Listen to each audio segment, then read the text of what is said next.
So as time has gone on, I've always worked in spaces where, you know, I've been supportive of others who needed broader shoulders, and I kept going.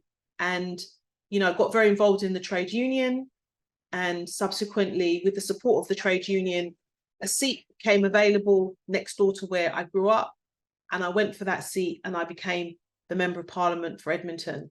And, you know, it's a great honour. And not only am I the Member of Parliament, you know, Labour Member of Parliament, I'm also, you know, sponsored by the Co-op, and, you know, I do my utmost to make sure that the Co-op movement, what the Co-op believes in, what they stand for, is brought to the forefront of the work that I do.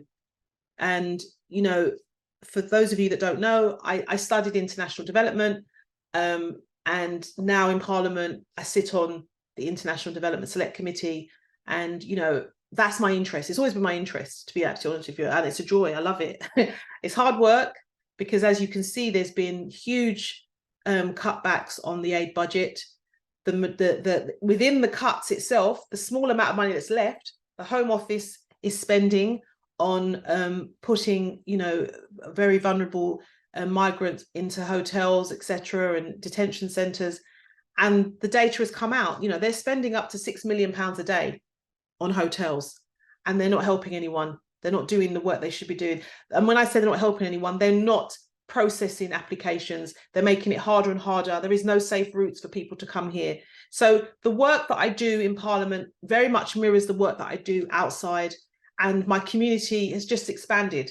So, you know, the work of, you know, one of the questions that I was given is, you know, speak about your role in the community. My role in the community literally is my handbag. So wherever I go, my community follows me, you know, whether I'm at home, whether I'm at work, whether I'm with my friends, that's my community. And that is what the Co-op stands for. You know, it's about the community. It's about never forgetting, and always who's got broader shoulders. And your broader shoulders could mean that you've just got 1p more. It's not, you don't have to have a lot of money. If you've got a little bit, just help. So, you know, I you know, one of the questions I was asked, you know, what am I inspired by? I've said the woman, the main woman in the house, my mum. She was the one. But there are so many other women that inspire me, and they're on this call right now. You know, trailblazers, you know, up against it all, taking on roles which many people would run away from. And I'm proud of them all, you know. I've met Sharon before, you know, we're good friends on social media, and then we met each other on the campaign trail, and we're like sisters straight away. Picture, come on, let's get on with it. That's how we are. You know, I've not met Kemi, but I know Kemi, you know, you are part of a trailblazing executive taking over Wandsworth. Come on, that's not easy. That is not easy, you know, and they'll be coming for you. So, you know, we're here for you. We're here to support you. And Denise was late because she was doing something else, you know, working hard. I know, you know, so this is the work that we do, and this is who we are. It's what we stand for. So what I really want to do, you know, outside of the work that we do as part of the cooperative, is also within the Labour Party, is to ensure that we make change for people. We improve people's lives. There's lots of legislation that needs to be changed. You know, obviously I spoke about, you know, Black History Month and how that's been removed from the main curriculum. That needs to be changed. We need to increase representation. We need to have more varied voices. We need people that are coming from different backgrounds, because when you have more voices around the table, they will inform policy, and they will make sure that those groups that maybe not everyone knows about or has heard about or has experienced, they get a better chance, because that's all we want, better chances for people. And with that, things improve for the society at whole, you know, not just a few select people, which we know who they are. They're already benefiting, you know, they benefit all the time, and we've got to change that. So, you know, just thanks again for the invitation. I know we've got 3 more fantastic speakers, and I don't want to hog the mic, but thank you so much. Appreciate you all. Thank you very much, Member of Parliament for Edmonton. Give her a virtual clap, sisters. Thank you. And we do have some gentlemen amongst us as well. So plus you, thank you very much for joining us tonight. Thanks for coming. I like the bit where you say your community is your handbag. You take you wherever you go. Absolutely. I mean, as a politician, without your community, what job have we got? People. So thank you so much for that, Kate, and thank you for your resilience, and thank you for serving, and thank you for paving the way for so many of us. So we are truly grateful. Next up, I will be calling on Denise Scott McDonald, who is the Deputy Leader for Greenwich Council and, of course, the President for the Co-op National Members Council. Sister, you're welcome. Over to you. Hi, Abigail. Thank you so much for the invitation. Hi, Kate, Hal, Kemi. It's lovely to see you both. You know, and thank you for organising something like this, because a lot of times, you know, Black women do not get any attention at all, even when we're even celebrating Black History Month. You know, we're kind of set aside. So it's lovely that you're celebrating sisters. And I love what Kate said, something about Michael Gove and how he has stopped the celebration or put a halt on it. And in fact, I operate in two worlds, in local authority in Greenwich, as well as the National Members Council. So for us in Greenwich, we got a lot of backlash in our community and we got told off by our community saying, why are you celebrating Black History Month once a year? Don't you care about us the other times of the year? So that propelled us as a council to think carefully. And so we launched a campaign with some funding called Black History Month 360. So, and it's about celebrating Black History Month all the year round. And we allocate funding to groups across the borough to have celebrations throughout the year, so that it's not forgotten in their own formal way. So sometimes the museums take some of the money, sometimes the small community groups take the money, sometimes a different charity and voluntary sector. So in a sense, it's our part of trying to keep it alive and well. And you know, Greenwich is a lot more racially diverse than people think. When I say Greenwich, people just think of the park. And, you know, and it's lovely. And I live like 10 minutes away from the park. But if you took a 20-minute walk in each direction of Greenwich Park, you start to hit against the different communities, the different accents, the different dialects. You know, people don't know we've got the second biggest Nepalese population in the country. You know, we've got a mixture of different people from Nigeria, from Jamaica, you know, from Asia, from all over the world. So it's a much more diverse. It's almost 50% of the population. So, and we're very proud of that. So, you know, I want to say that's really important. Where it all began for me, and I come from a house, it's almost similar, because I all notice people who come from political backgrounds tend to have this similar thing, and it starts in their home. And in my home, political debating was the norm. I mean, that's how it is. It was just the norm around the dinner table. You know, some people in our family didn't like it, but some people embraced it, and I was one of the ones that embraced it, even as a little girl.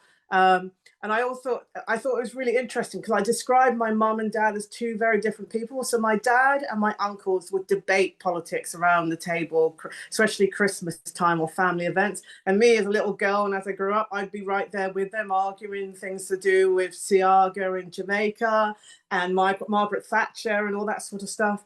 But then I always described my mum as the person that did politics. She was out in the community. She was out there talking to people. She worked, she was a seamstress, but at the same time, she did a lot of work working with young people and teaching them skills. And so I always felt that she was the one out there actually putting those political things in power. And she was great at also inviting the community into our home too. And sometimes she would cook a big dinner and invite different people. And I'd be like, Mum, there's this girl at my school and she's got no one for, you know, for Christmas, or there's this person. And so my mum would always invite the community into our home.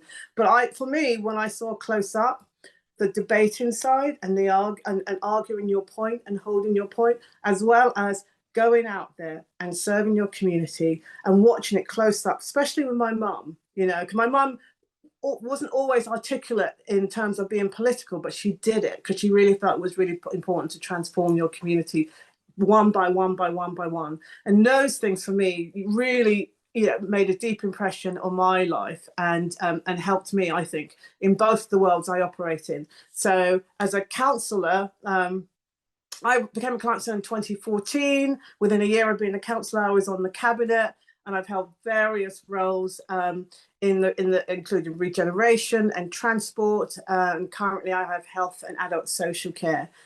So it's an incredible. I think it's a great privilege to have the role. And no day is the same. But again, it was a fight. When I started on the journey, I got active as a Labour Party activist, and it was really interesting because at the time, the men kept all the special roles for themselves, and they kept everybody else out. And if you weren't in that group, you didn't get selected as a councillor, or you didn't get selected in safe seats. So it was a journey, actually. It's another time where I can tell more about that, where it was kind of like working really hard to show and prove myself, which I think was really unfair. But what I did, I got a position in the party, and I used as party secretary for Greenwich and Woolwich, and I used that position to actually kind of gain my influence, get known around the party. And so eventually I got selected as a councillor. But it was a journey. And it was a journey that kind of caused a shift. It wasn't just me, it was other women too, who kind of said, we don't want to be given the seats that we can't win. We want to be given seats so that we can get on the council and we can start to do things. And you know what? It's made a difference. Different people. In the year that I got on, we have councillors that came from the Thamesmead area who started arguing. We wanted things done in Thamesmead, not just in Greenwich, where it's nice and twee and rich, but we want things done in other parts of the borough so that it impacts our community. In terms of the National Members Council, so I got involved, I think in 2018 in the National Members Council, and then Nick Croft, who was the previous president, was stepping down because his term was up. And then, so there was lots of rumours about who was going to go for president of the National Members Council. And I thought, I never thought at all about it. And then one night I got an email from someone, and they said, Denise, have you thought about going for the president of the National Members Council? You've got lots of experience. And I thought, oh, no way. There's no way I would even get elected. One, the colour of my skin. So if anyone knows anything about the National Members Council, it is predominantly white, and it's predominantly elderly people. We struggle with getting young people on there, and we struggle with getting people of colour. So I just thought there's no way I would actually get picked as president or voted in as president. So I asked one or two people, and they said, yes, Denise, go for it. You've got that local government experience. So I put my name down, and I thought I'll just go in for the debate and the discussion, just to sort of articulate certain things I feel about being a cooperator. And some of those things were instilled by my mother, especially. We didn't just go shopping in the Co-op, which we did. That's what we did. And we had arguments with my sisters about who's going to stick all the stamps in the book. But I ran for president, and I won, surprisingly, and I didn't expect. And I just recently got re-elected as president again for a second term, which I was quite proud of and really excited about. So, but for me, being on National Members Council, it's like you can actually take cooperative ideas and bring them to life. And a lot of times you read a lot about cooperatives and you hear stories far away, but in a sense, it's not perfect, but it's a way of kind of working those things out and seeing on a big scale, how we can have impact in our community, how we can do things about voting things in and influencing strategy and things like that. So that's it's two very, very political world, but two very different. One inside a big retailer and one in local government. So what inspires me? I'm going to have to agree with Kate. It's my mom. My mom is my biggest inspiration. And from the story she told me when she first came to this country, and she said there were signs that said no blacks, no Irish, and no dogs. I mean, she told me those stories then, to her, watching her fight for me at school sometimes when I was treated unfairly, or my sisters were treated unfairly. And also I saw what she did in the local community. I think for me, that was just really, really inspirational. And it's always kept me going, because she is, and even now she's retired, but she's active. She lives in New York, but she's retired. And every time I phone her, she's off to a meeting, because she's been elected as the chair of the Elderly Residents Association or something like that. And so she's active there, even in New York City at her age. And I absolutely admire her tremendously. And what Black History Month means to me, it's a time for me to say thank you, because so many people have gone before me that I am so grateful for. And I get a bit emotional because I stand on their shoulders. Every single one of them, they bared so much more racism than I ever have to face. I face racism, but the people that have gone before me, for me, it's like saying thank you, because so many of them made it possible for me to be a councillor, to be on the National Members Council, before being a council, I was a journalist and a university lecturer, and so many people have gone before me and made it possible for me. So for me, it's a huge thank you and recognition. And also at the same time to say that to each and every one of us, our children are watching us. The journey we take, our children are watching us. And hopefully I can inspire the next generation and inspire my family and the young people in my family to go for their dreams and go for what people may say is impossible, but go for it, and don't hesitate. So I think that's my little piece that I can offer for tonight. Fantastic, Denise. Thank you very much. Please, let's give her a virtual clap. Thank you so much for that. It was just inspiring. I'm listening to you and your heart full of gratitude to those who have gone before us. So thank you very much for sharing your journey with us. And I mean, what would we all do without our mothers? To all the sisters out here today, pick up your phone and send a text. For those who don't have your mothers, my heart goes out to you all, and hopefully they continue to rest in peace. But if you've got your mother alive, send a text to your mother and say, Mom, thank you. All right? Lots of us are where we are today, and it's down to them. It's not for daddies today. So daddies, please don't feel offended. We're talking about the sisters today. So thank you very much. Right. Next up, we've got Councillor Kemi Akinola, who is the Deputy Leader for Wandsworth Council and another great cooperator. Kemi, over to you. Thank you so much, and happy Black History Month to everybody on the call. So I guess my story really starts at 26. I had a horrible accident, and I was in recovery, and I was really hungry, and I was pretty lonely, and I couldn't really understand why I was so hungry.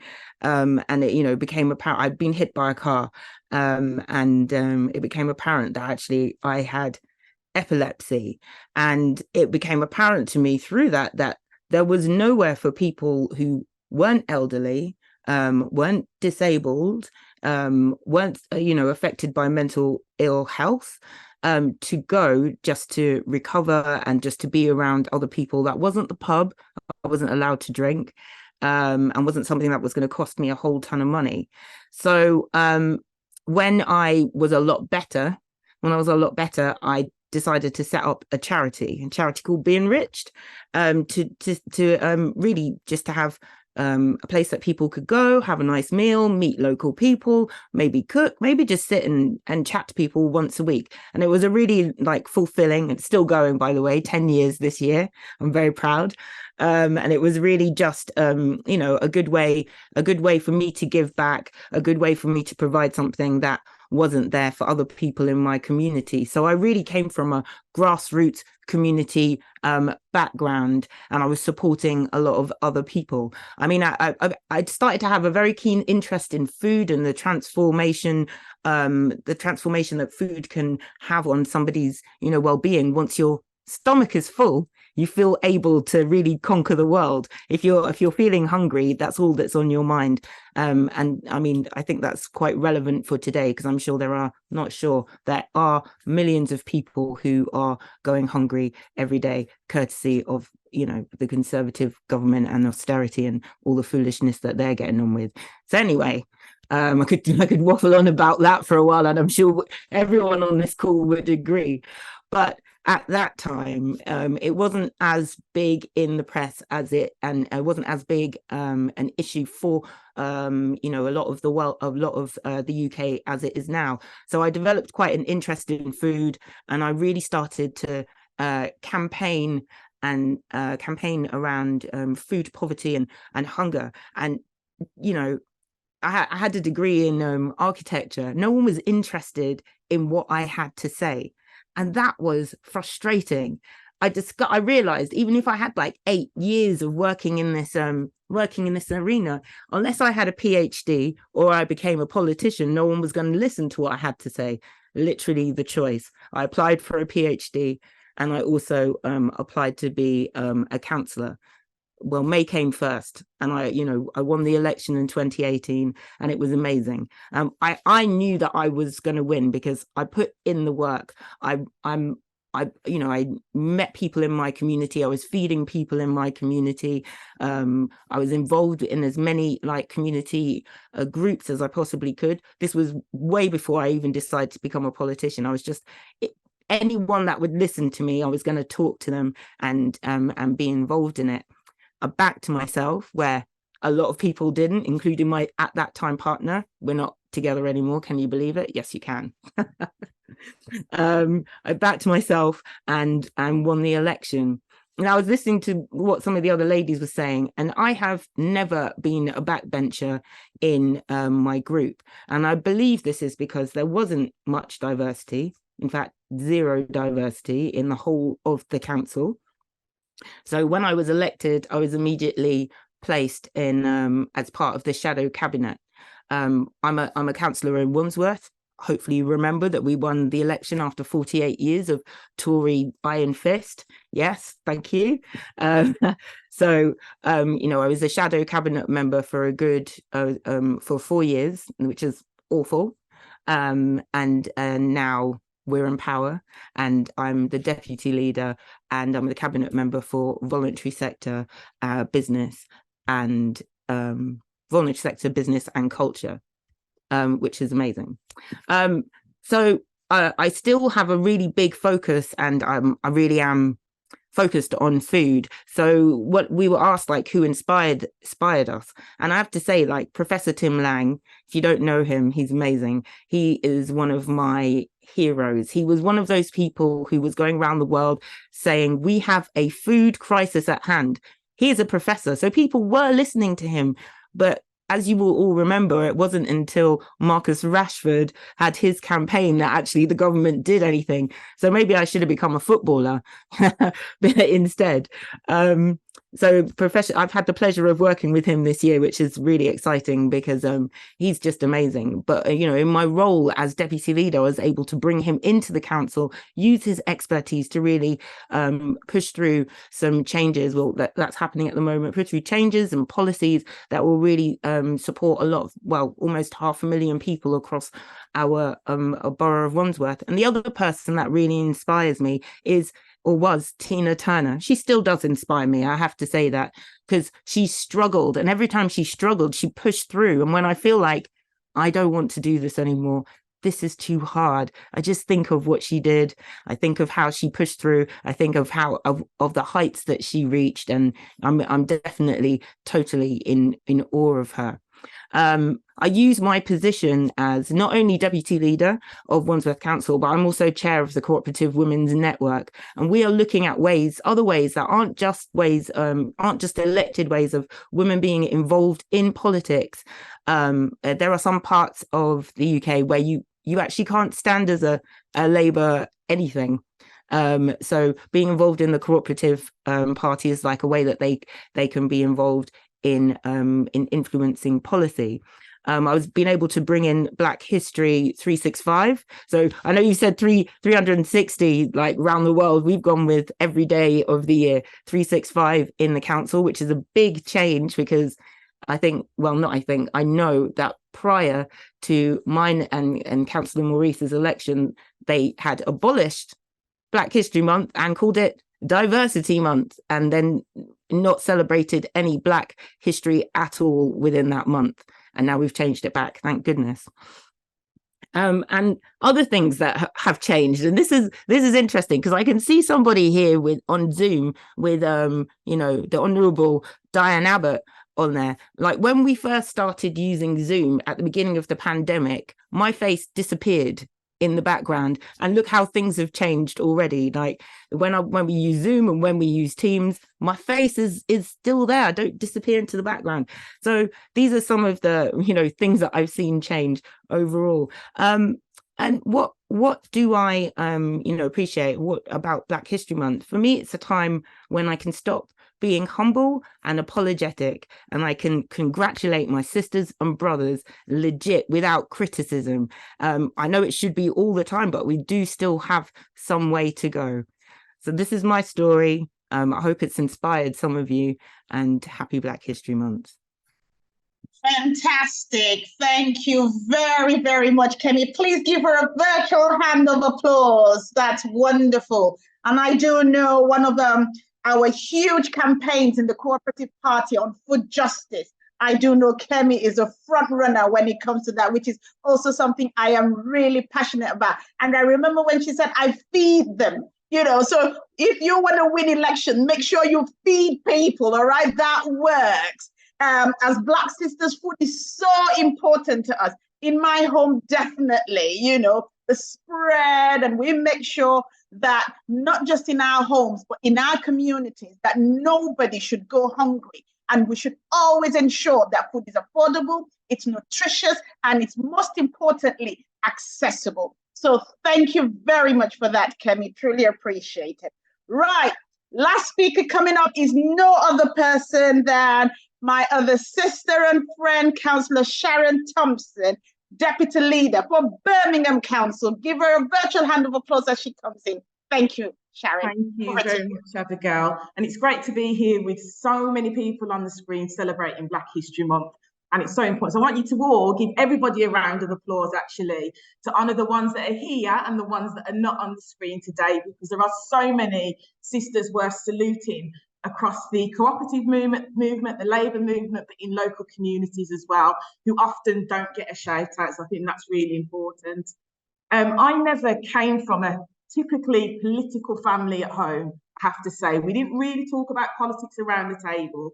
But the one time I remember the most, a campaign that was actually that I felt was when I was 11 years old and my mum had taken me to St Kitts, where she was born. And while we were over there, one of her cousins was standing for election for the first time. And my mum jumped on the campaign trail, and I watched the energy that they all had of this collective, we've got to do this, the hope of the people within the community. And he went on to actually get elected, and then years later became the Prime Minister over in St Kitts, which was Dr. Denzel Douglas. So that was kind of something that I didn't understand at the time when I was 11, but actually looking back on it, I really respected his resilience and the way that he continued, not just to get elected, but to keep on moving up to make a difference for the communities that he particularly served. Now, I never came from a particularly easy background either. It's quite well documented that I became a homeless teenager within the city of Birmingham from the age of 16. So I didn't have a particularly easy start. And those days were incredibly difficult. And I can't really put into context of some of the things I saw, felt, people that kind of never made it, and the struggles that people went through, but the real understanding of what poverty actually really could feel like for some people. I know what it's like to live on 50 pence for the sake of nearly 5 days. I know what it's like to eat porridge for breakfast, lunch and dinner because there's nothing else whilst living in hostels. And that has stuck with me and stayed with me forever, that I never want anyone to have to go through the things that I went through without a system that will support them and enable them to come out of those situations. So I came up with this little saying for myself in those days, and that was that I was never prepared to be a victim of life issues, but I wanted to become victorious through them. And that's something that I turned into an aim and an objective for myself, to make sure that I was going to do that, to support other people through the learning that I had been through myself within my community, my age group and those around. So it was no surprise that I went into community development and housing as a profession, and worked hard in my community, and we put on lots of things and community activists, as every one of us do across the cooperative movement in our local communities. But then I became a mother, and that was an absolute game changer, as it is for many people. And in 2010, I made an active decision that I was going to change my life in a decade. I didn't know what it was going to look like. I didn't know how I was going to do it. I just knew I was going to change my life in a decade. And this shows those of us that are of an age similar to mine and above will remember that there was an advert on the television by L'Oreal, and it always used to say, because I'm worth it. And I adopted that. I'm going to do this. Why? Because I'm worth it, because I can. And that really became something that I wanted to do. I went on to become a magistrate, and nobody from the places that I was coming from ended up wanting to go down those routes. I was walking around the magistrate's court in Birmingham with my dreadlocks and my gold tuft, and I didn't care. And I was going out there because I wanted to make sure that people that stood in front of me in the community had a fair trial. And that was really, really important to me. I went on to, I ended up walking in places such as the Home Office, being a part of consultation, saying to them, you don't represent people like me, as we've often hear people saying through the ranks as we go through trials and tribulations, taking part in consultation locally as a single mother. I was a part of a policy toolkit to write policies around working single mothers and things like that in the community. So that was really, really important to me. But even at that point, I would still say I wasn't political in my own head.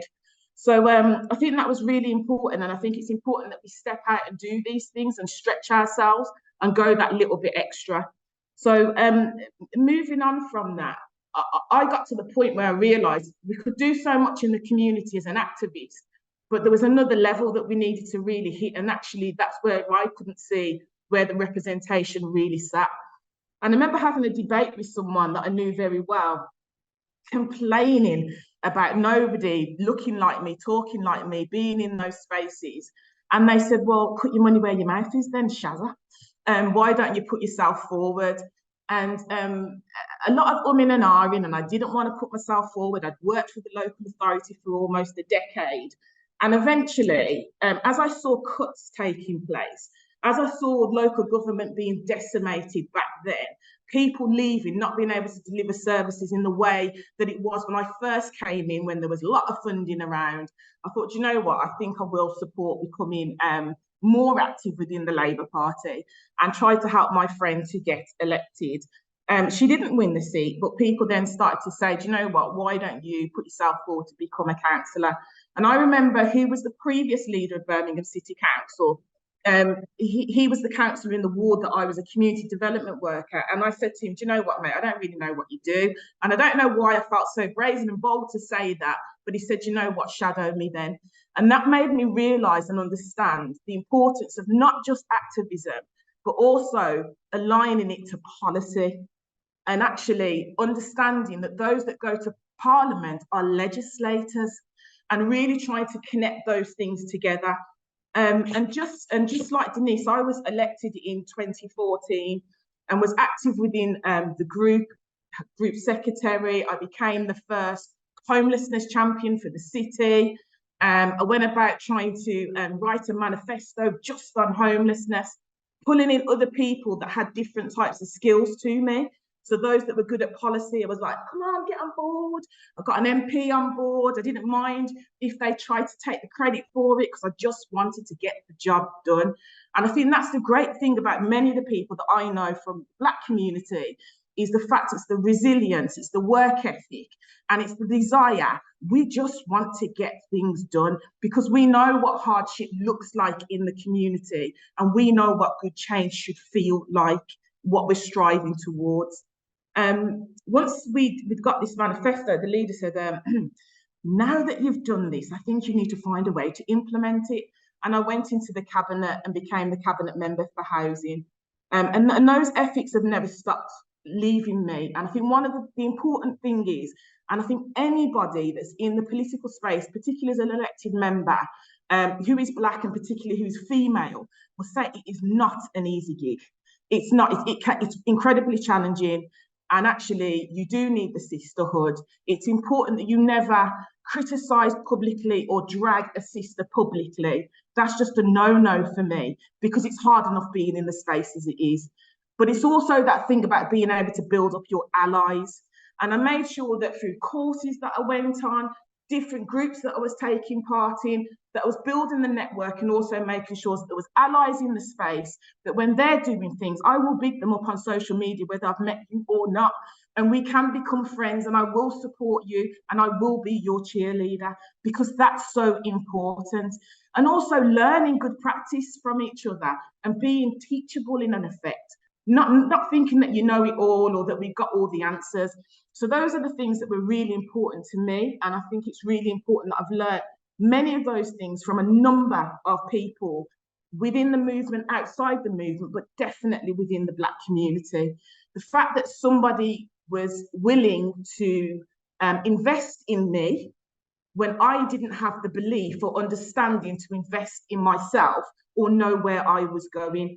So ultimately, my goal is never to be a ladder grabber, where you pull up the ladder behind yourself and be the only one in the village, but actually that we've got to encourage the next generation, the next set of legislators, the next set of councillors that are going to step into the space. So I think for me, if I was trying to pin down who's inspired me, there's so many people, far too many to name, but I think it would go back to my granny. It's my nana, because she taught me that resilience was a strength, that self-care was a superpower, and we don't invest in that enough. And the biggest thing that I got from her was her work ethic, because my nan had the ability to go to work in what I thought at the time was the middle of the night, to go and work in a factory, still come home, cook a dinner, knock together a coconut tart, have her sisters round and console them when they were going through their own hardship, and be loved by the whole community because of what she put into the community. And I think those are the things that we cannot leave behind. And when it comes to Black History Month, it's a great time for reflection, but it's also a time that we have to be responsible and remember that there is so much structural changes that need to take place in policy, in communities, and we have to take that on board and be responsible ourselves.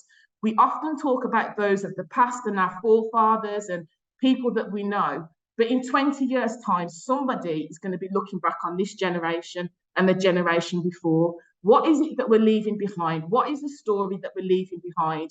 And actually, I don't know about anybody else, but I am not prepared for all those people that have enabled me to be a councillor, which was never thought of in this country in how many years' time as a Black woman, to be a magistrate that was never thought of, to be a leader. I'm not letting them do that in vain. And that's why we have to, as a collective, not just celebrate and nurture the next generation, but strategically think about what is it, the changes that we want to see within the UK society, encourage more people to be on the green benches sat next to Kate, so she's got more company, more allies, and more people that are legislators, that we've got more deputy leaders, more councillors, more decision makers, policy makers, CEOs, C-suite people, and even those that are working on the ground, because just like L'Oreal, you are all worth it. So I think I'll just end there.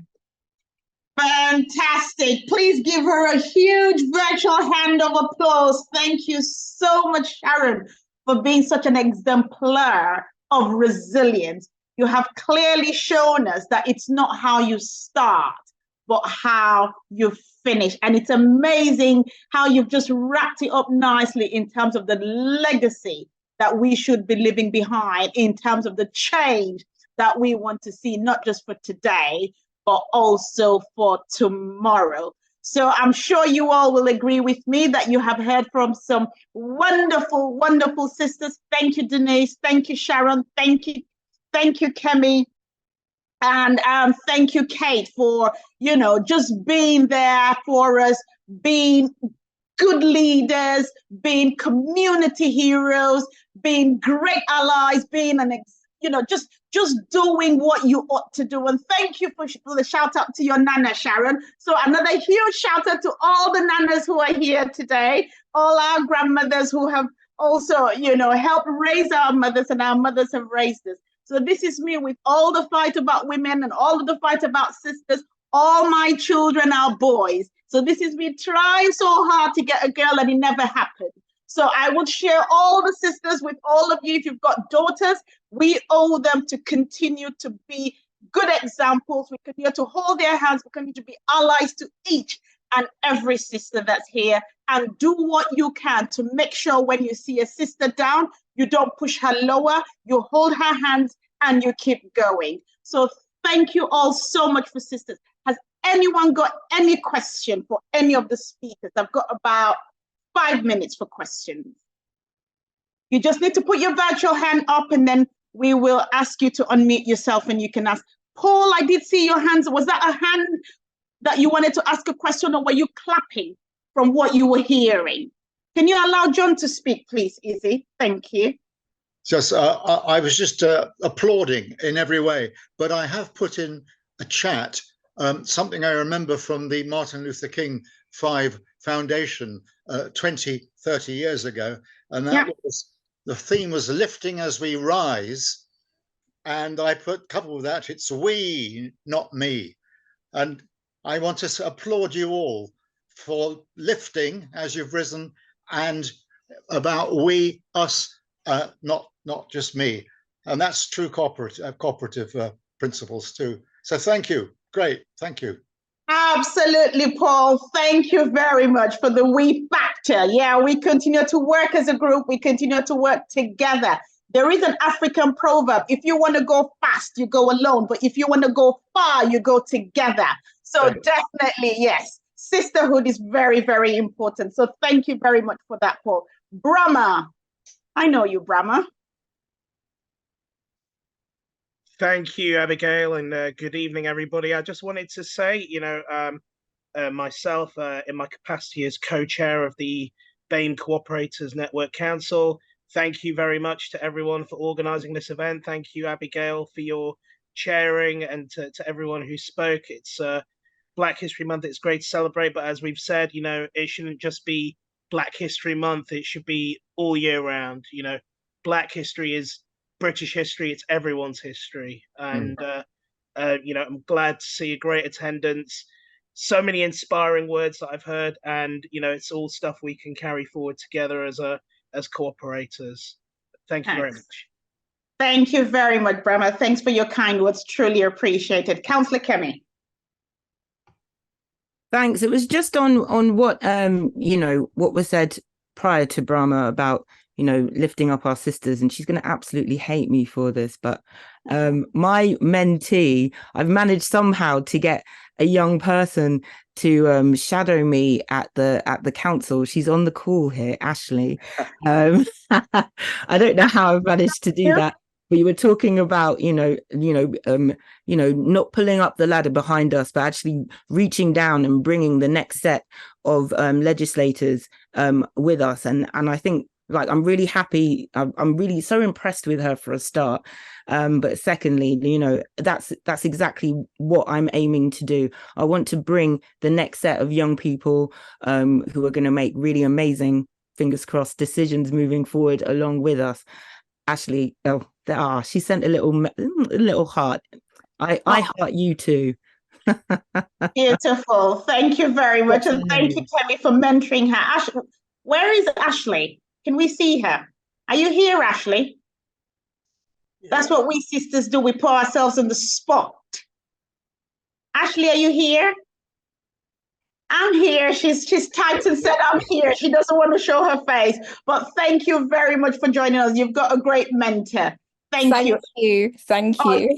You're welcome. Okay, best of luck. Any other person would like to ask a question? Yes, Kate. Well, I just wanted to add to what Kemi just said. I also have a ex-mentee on the call, Alice, who at the time when we were meeting and having our sort of powwows, she was putting herself forward to be a councillor in Reading, and she was successful. So Alice is on the call. I don't know if Alice wants to say anything, but I thought because Kemi's done that, I've got to big up Alice as well. Absolutely. And she's a DR as well. Go on, Alice. Where are you? All the way from Reading. Yeah, hi. I'm in Birmingham for the City of Sanctuary. So I'm just sitting on the stairs here because there's a protest that was going on today. And tomorrow we are here supporting refugees in the city of Birmingham. So big conference. So thank you, Kat. Thank you. I still have some of the quotes on my wall that keeps me sustained. It's very hard, as Kemi has said, but I'm still swimming in the water like Nemo. Thanks everybody for this. Thank you. Excellent. Sisterhood in action. That's amazing. Thank you very much, Alice, as well, for representing up there in Reading. Keep up the good work. We see you. Thank you. Denise. Since we're all saying thank you, and also I know Paul. Hi, Paul. It's lovely to see you. Paul was on a National Members Council, so I know Paul and I know Brahman too. And actually, there's lots of names I see that I do know, but I do want to say a huge thank you to someone, because Sharon, you were talking about not pulling the drawbridge up and always supporting our sisters. And I want to big a shout out to Sashia, who's there. She's incredibly supportive of so many sisters, so many Black sisters, where she will organize us in. So she'll just put, we're on all these WhatsApp groups, she'll just put a message out there, who wants to go to this event, and we go to that event.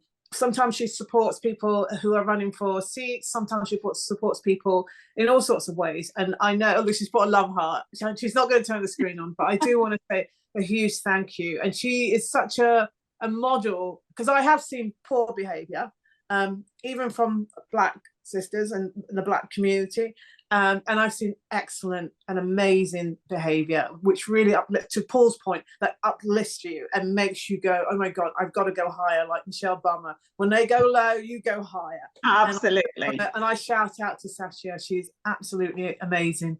So if anyone gets an opportunity to get to know her, you will be absolutely blessed by her. So anyway, that's my little. So kind. That is Couldn't agree more. Thank you very much. Sancha, would you like to say something?